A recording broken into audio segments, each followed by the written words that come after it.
Also, what is your thought on the latest Mortal Kombat movie and the sequel that's due out in October? The sequel looks pretty good. It looks like they're getting back to what Mortal Kombat's all about, which is the tournament and the fighting. They seem to have gone away from that in the first film, and the fans, were not happy with it Yeah. because of it. And so I think they've listened to their fans finally and made the shift. The previews look good. The casting of Johnny Cage, I think, is really good. And there's been a ton of requests for cameos, but they would have to end up doing some kind of multiverse or some kind of thing. So I listen. I would love the opportunity. I think it'd be awesome for both the fans and the franchise. But that decision, unfortunately, is not up to me. But if the fans keep asking for it, then they'll get it. You heard it here, everybody.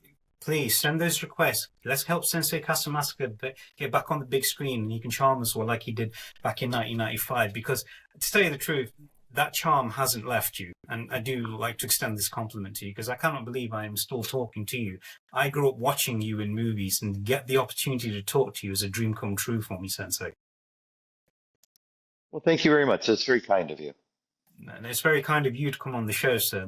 This means a lot to me. It's the exact same thing I said when I spoke to Sensei Jeff Speakman when I interviewed him, and I couldn't believe it. It's like if somebody said to me 30 years ago, one day you're going to interview Sensei Jeff Speakman, one day you're going to interview Sensei Chris Casamassa, I would have laughed in their face. And then now, I think now they can point at me and said, haha, we told you. I said, all right, you did, all right. And it's a dream come true for me. So going back to what you've done recently, Bully-Proof Fitness, what was the inspiration for that and Business Combat? Because it was just the names themselves sound interesting. Well, the Bullyproof for Life program is a program that is part of my mission and passion and really just a purpose-driven thing right now. My goal is to help 1 million kids become bully-proof and fit and safe and strong. And as of right now, I've taught about 85,000 kids our bully-proof certified clinic. Yeah, I'm trying to build a generation of bully-proof superheroes. And that's why I've written the books. I've written 3 books on anti-bullying, and I travel the country all the time teaching these clinics wherever I can go, to public schools, private schools, gyms, martial arts studios. I do them everywhere. Just trying to get the message out and help kids.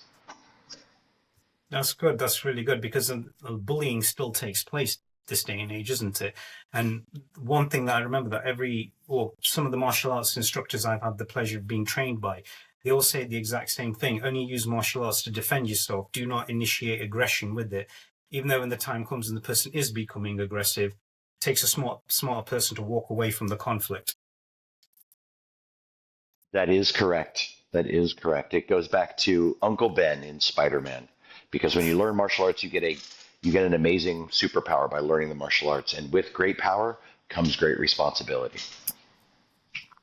And that is one of the wisest. That to you as well.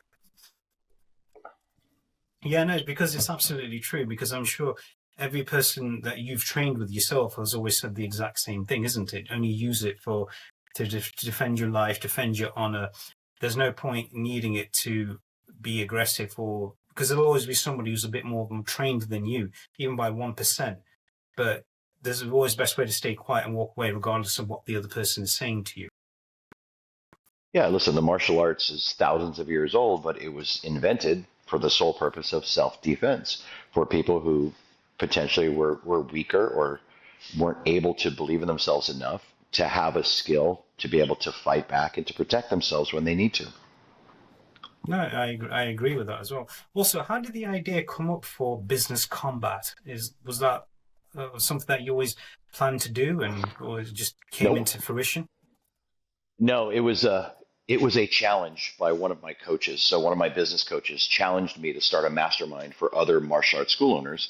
Our company's been around since 1965. We've got 17 locations here in Southern California. So we've learned a thing or two about how to run the business side of a martial arts studio. You don't last for 60 years by accident. So we were doing a bunch of things right. And so my business coach said, hey, you should help other martial arts school owners learn how to do what you do. And that's kind of where Business Combat came from. And we, of course, chose Business Combat, the combat with the letter K instead of C, as a little tongue-in-cheek reference to Mortal Kombat. But yeah, so that's what that is, and that's what I do. I coach gym owners and martial arts school owners on how to better run their business, make a bigger impact in their community, and most importantly, how to make money without selling out their art or their style. Well, it's been going very well. I've been following it for a little bit as well. And the advice that you give to help people better themselves, become self-independent, is key because obviously everything, the way the world is going now, the best thing to do is just become completely self-independent, not always having to rely on one line of work, one line of income. You got to have multiple to make things work this day and age, isn't it? Even though with everything going up in every economy is going up in price day after day after day, you need to always make you always got to learn how to make ends meet, isn't it? Yes. All right. So also, as I did mention beforehand, you were going back to your acting career. You also was the stunt double for George Clooney on Batman and Robin. How did you go by getting that role? I got that role by the oldest Hollywood saying in the book. It's not who you know, it's who knows you. The stunt and fight team that I worked with on Mortal Kombat, after Mortal Kombat wrapped, went on to Batman and Robin. And those people remembered what I did in Mortal Kombat, and an opportunity came up. George's original stunt double had gotten hurt on a previous movie that George had done, and they needed someone who was about the same height and shape to be able to do some stuff as Batman. And so they called me in. I met with the director of the movie, and I thought he was going to want me to do some martial arts stuff. And he's like, "Oh, no, no, no, come here." And I walked over to him, and he just grabbed me by the chin, and he goes, "Your chin is exactly like George's. You're perfect." And so that's how that's how I got the part, because George Clooney and I apparently have the same exact chin, and we're the Yeah. same height, same build, so it all kind of worked out. Oh, that's good. I mean, for the record, is George as charming in real life as he was playing Bruce Wayne? Or when you watched him play Bruce Wayne, it's like, oh, George is just being himself. He is one of the most charming and nicest guys ever. When I got a chance to meet him, because he didn't know me, I wasn't his regular double for the stuff. So I got a chance to meet him, and he was just very nice, very kind. And then when he saw what we were going to be doing as him in the suit, then he just came up, gave me a high five. He goes, "You're going to make me look great." And I just looked at him and said, "That's my job, sir." Gotcha. And did you by chance get to meet the governor himself, even though he wasn't governor back then? Did you get to meet Arnold Schwarzenegger? Yeah, listen, that I met everyone on the cast, and it was a huge cast, right? So it was Arnold Schwarzenegger, George Clooney, Uma Thurman, Alicia Silverstone, Chris O'Donnell. It was an amazing cast, and so we were all on set together, and I got a chance to meet and talk to all of them, and I was starstruck the whole time, so it was great. I bet Arnold was always out and about with a cigar in his hand, wasn't he? Because you can't catch Yeah, Arnold anywhere without a cigar. Did he offer you one? And you were like, no, sorry, got to look no, after my health. No. no. All right. So one last question: what is the most important lesson to learn from martial arts, as in your own opinion? What would you say is? There's two actually. The first one is to never give up, right? And the second one is to always believe in yourself.